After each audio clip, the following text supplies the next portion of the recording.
church, but does that really mean anything? I didn't know how to pray or why I should do it. I didn't have a relationship with God, and I never read my Bible.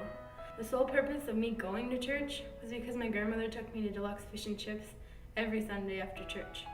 My mother started attending Full Gospel when I was 14 years old.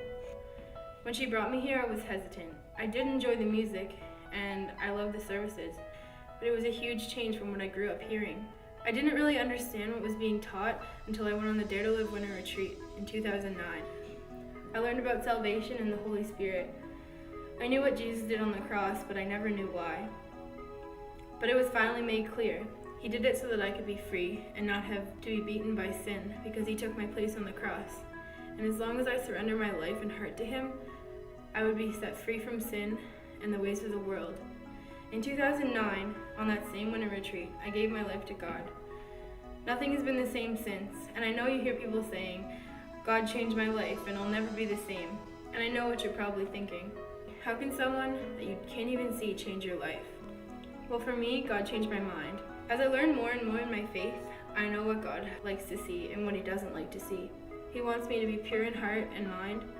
And when I'm out living in this world, just like everyone else, before I do anything, the first thing that comes to my mind is, what is God going to think if I do that, or watch this, or say that? I'm thankful because it helps me to live my life with modesty and integrity. One thing that I think about often is, what if no one told me the truth about God and Jesus and the true penalty of sin, which is death? What if my mom never brought me here to Full Gospel? What if I never went on the retreat back in 2010? Where would I be? I'm so thankful that all of this happened, but when I think about others like me who don't know the truth, those who don't realize the true reason that Jesus died on the cross, and one thing that I've learned that is very important is to tell those who don't know and to be watchmen for God, like in Ezekiel 3:17.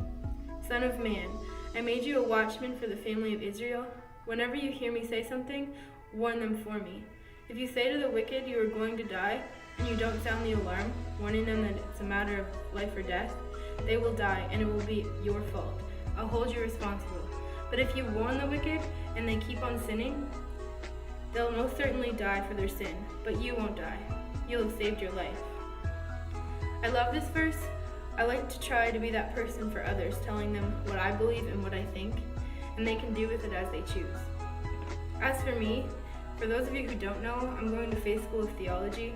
I'm going to be studying to receive music diploma, and hopefully someday becoming a youth pastor.